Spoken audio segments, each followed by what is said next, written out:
Welcome to The Lock Shop with Nielsen and Hustler, powered by Coolbet Canada.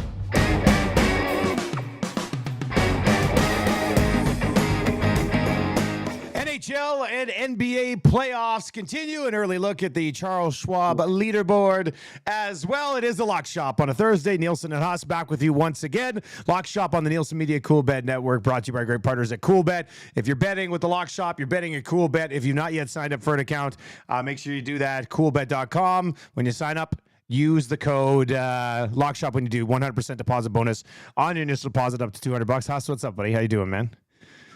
Well, I'm looking forward to making these picks, and I'm hopefully looking forward to ending a bit of a skid lately. I like the Carolina Hurricanes. I'm just feeling like I'm up against it lately. And tell you what, I had Carolina last night. I figured, listen, they're so tenacious. I just couldn't wrap my head around them being swept. And to be honest, I mean, they played their asses off last night, out shooting Florida again. But the Hurricanes and the picks, no match for Sergei Bobrovsky. I mean, I don't even know what to say at this point. I mean, it really is. It's been a magical run for the Panthers. I am interested, though, in what this long layoff does for the heater that this team is on. We've often seen teams go through 3 rounds and then the clock strikes midnight, Cinderella style, in the finals. I guess we'll find out whether we're going to have basically. Have they said like when this series will start? I mean, Vegas could win tonight. Yeah, I haven't seen anything as far as official dates go. I guess they probably won't see it until what happens tonight if Vegas finishes it off, right? So, but hopefully it won't be that long of layoff. I mean, I hope you don't take 5 or 6 days off before beginning the Stanley Cup final. But if it ends tonight, when are they going to start it? Were they going to start on Tuesday, maybe? Honestly, it might even be later than that. I'm sure TV will have a big part in it. And I'm sure they'll be talking to the NBA. What's crazy though, is the Nuggets they've been chilling for a few days. Yeah. And, you know, if the Heat can somehow find a way to win this game tonight, we'll get to that in a minute. It'll be the same situation. We could have 4, 5, 6 days without playoff games in either the NHL or the NBA. And I certainly didn't see that coming at the beginning of these conference finals. I'm still stunned that Florida has gone through in 4 straight. And I'll tell you what, I wasn't expecting a sweep in this series that we're going to get to in a minute as well. But that very likely could happen tonight. Before we get to tonight, we'll get to tonight just quickly. Last night, it was a little bit later. I was sitting around, browsing around on Coolbet because the website's got so much shit going on, right? There's a lot of stuff going on. So I got on.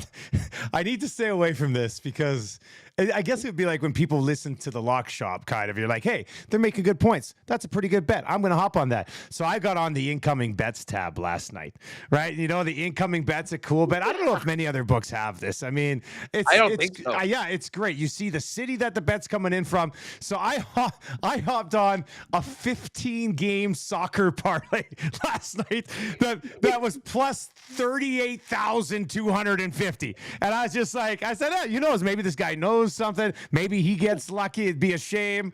I think like 9 of the games are still pending.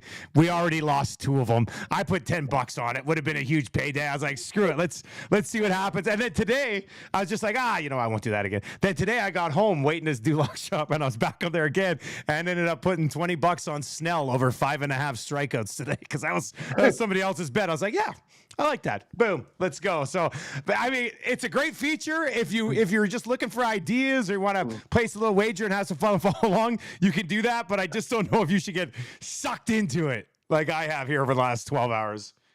Yeah, I'm just looking at it right now. I mean, some great tips on soccer. We got a Real Mallorca versus Valencia straight up plus 203 if you want to get on that one. A little dog action. We've got an over 4.5 in the Latvia-Sweden game, goals in regulation. Lots of soccer, though, especially at this time of the day. But it does seem like they're getting quite a bit of action for this World Hockey Championship as well. Capo Caco over 1.5 points at plus 330 in the Finland-Canada game. Wow. There's another one. Correct score 60 minutes plus 2050 if you want to take Canada to win 4-2. I mean, there's so much going on there. But yes, you can get a little lost in it all. But maybe I should do that for the daily pick today. Blindly throw a Just to dart get off at the one of the schneid. incoming Yeah. bets and see what happens. Although I do like one team tonight quite a bit in the National Hockey League at list. I'm going to lean on you. I'm going to lean on you when it comes to the hoops tonight. But we're both looking at the sweep, and it makes me feel good that you're on it as well. Yeah. Usually, when what was it when Dusty and Huss agree? It's a bet for me. It's a bet from for one of our me. favorite That's right. Rock Shop listeners. Yeah, I'm going to roll with the Vegas Golden Knights. Listen, I think that was such an emphatic gut punch for Dallas on last game in game number 3. I'm not sure how much they have left. I think Jake Ottinger has really hit the wall, and they're going to have to do it without their captain, Jamie Benn, who I think in a lot of ways sort of emulated what the Dallas Stars had done in game number 3, and that was just lose all their composure. And once you've done that against a team like Vegas, it's over, because Vegas, as much as they can play in a bunch of different ways and they will absolutely stand up to you, they realize that they have got this series in the bag right now. And to me, I really think tonight is the night that they go for the throat. And I think Vegas is going back to Las Vegas. I don't think the Dallas Stars are going to be getting on a plane. Yeah, I'm gonna agree with you here. I mean, the way that last game went down, the fact that I think this might be the first time in the entire playoffs I've turned my back on Jake Ottinger. Like, I have rode with Ottinger past the point I should have. Let's be honest. I mean, Vegas is just a really good hockey team. Like, the Oilers are a great team this year, and Vegas just took care of business at the end of that series. And then we see what they're doing here against Dallas. The fact that we're getting Vegas at plus money tonight, and I know it's that classic Dallas has their backs against the wall, but if you've watched this series so far, man, Vegas is not messing around. This is not, and I don't want to take anything away from the Panthers here, but this is not Bobrovsky standing on his head like that. The Panthers, the Panthers have been clutch, but let's be honest, man. Their goaltending, Bobrovsky has been absolutely ridiculous so far. I understand it's a bad look when Brind'Amour says, "Listen, we didn't get swept." Moments after his team got swept, they got swept. But Carolina actually played very well in all 4 games. I don't know if you can say that about this. Like, this isn't Aiden Hill. I know he was good last game. I get it. But this is not Aiden Hill leading and carrying the Vegas Golden Knights to a 3-0 series lead. This is Vegas being a better hockey team and Dallas having to deal with some adversity in which they put themselves in this spot. So I'm with you on Vegas money line here tonight, buddy. Yeah, and I mean, listen, credit where credit is due for Aiden Hill. He has played unreal, but he hasn't been stealing the games like Bob really has been. And hey, you need your goaltender to be stepping up when you're winning games in OT. But obviously the shutout game, I mean, I think Dallas just basically hit the wall. And I think there is a real emotional load of what Jamie Benn did earlier in the game that they weren't able to overcome. And obviously all the bad vibes and the bad karma of the fans throwing all that shit on the ice as well. That's what happens when you're done, when you're out. Yeah. So like I said, I have no doubt Peter DeBoer is going to try to get his team to step up and give their best. But to me, all the momentum is in Las Vegas's corner right now. And I think that they get it done. I do have a couple props for this game tonight. And Jonathan Marchessault over 3.5 shots. He has not had that number. He has not hit it in the last few games. But I kind of think that this is a night where Bruce Cassidy's going to have his guys ready, locked, and loaded to fire it up. Like, he's gone 3-3-2 in his last 3 games, but before that had 6, 5, 6, 6, and 7 shots a game. I think they realize if they get a lot of pucks on Jake Ottinger tonight, presuming that he is in the net, there's going to get a few, and they'll have a nice. I love this play, buddy. Against the Oilers, he had like 37 shots in 6 games. He was shooting the puck like crazy, nonstop. And again, he was 3-3 in the last couple of games. It's plus 120 for Marchessault to register 4 shots in the game tonight. And the other prop that I like is a Jack Eichel goal tonight. Eichel has not scored in 4, but he has been the guy for Vegas so far in the playoffs. And This is the time, in Mortal Kombat when you got the guy in the ropes and they go, finish him. Finish him. I think, the finishing move is going to be from Jack Eichel, and that finishing move is going to be a goal at plus 180. So I got the sprinkle on a Eichel anytime goal at plus 180, plus 120 on Marcia, so over 3.5 shots. And we'll get plus money as well in Vegas at plus 102 for this game tonight. All right, so there you go. That's a story in the National Hockey League tonight. Over to the association, Huss, where I decided to just go with a player prop as my best bet tonight. If we said you got to choose a side here, I think I'd ride with you at Miami at that +8 number, which is basically what it's been the entire +8, +9, +10 type of thing. I think I'd probably lean with you on Miami to keep it close. Obviously, they're certainly capable of winning this as well. But I'm going to go with Jason Tatum -130 at over 30.5. He's got over 30.5 twice in the series. Last game he hit 30 on the nose, so he was right there.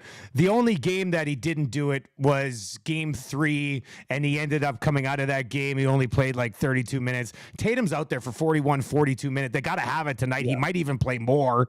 And when he's out there for 40 plus minutes, the guy's a walking bucket. So I'm going to go over 30.5 here at -130 for Tatum. He's the one guy on the Celtics that individually, from a point producing perspective, that I have faith in. Everybody else is a little hit and miss to me. I think Tatum's going to be a lock here for at least 30. We only need one more than that. So Tatum at -130, over 30.5 tonight.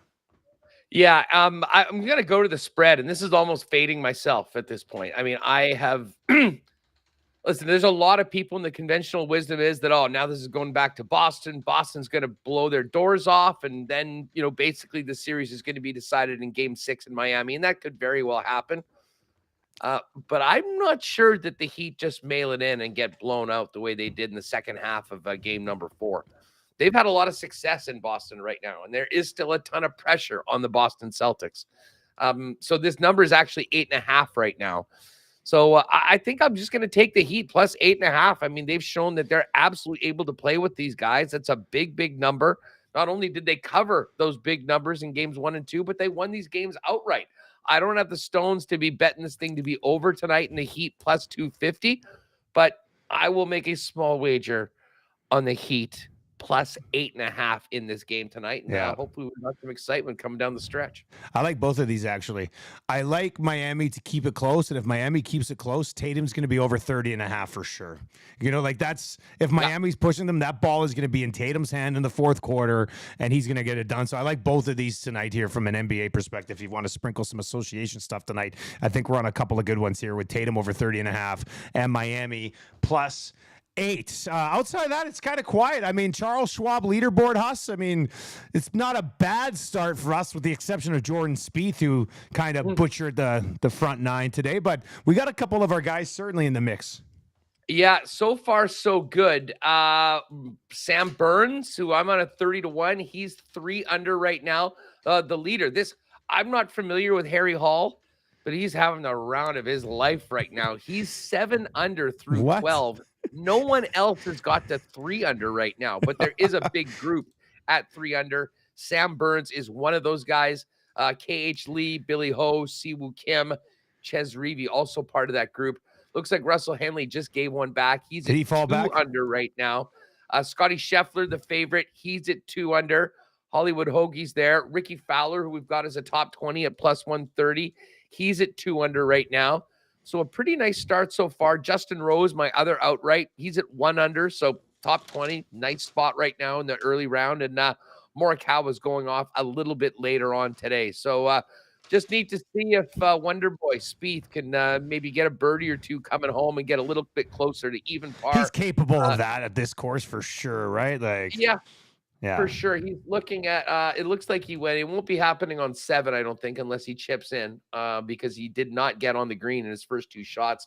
Got a par 3 on 8 and then a par 4 on the 9th. So, I mean, even if he is at plus 3, he's familiar with this course before. I think he'll be able to find a way to make the cut and then it'll be up to him to make the move to try and get in that top 10 spot for our exclusive that we put together. All right, so there you go. That's a Thursday episode of The Lock Shop. No episode coming tomorrow, super quiet, but we'll be back early next week getting you ready for NBA and NHL, Stanley Cup and NBA Finals. Those things should be set by then, and yeah, we'll be ready to lock in that. We'll take a look at some futures, some player props and everything, and then we are just a couple of weeks away. Well, I mean, we can start betting CFL preseason, but we're just a couple of weeks away from CFL regular season action, Huss, and it'll be good to get that regular football feel back on The Lock Shop. Well, I have a feeling that it's going to be a little while before we have a hockey game to bet on right now. So we'll see what happens in the association tonight. And who knows? I mean, as they say, Dallas could surprise and win. And as I said, I am a little surprised at the number, though. Like, we're getting plus money on Vegas, considering everything that's happened with where the series is at. Maybe they know something we don't. Anyways, I'm going to ride with the Knights tonight to get the brooms out, much like the Panthers did yesterday. And the wait will be on for a Vegas Florida Stanley Cup final, just the way Gary Bettman envisioned when he put these teams in the South.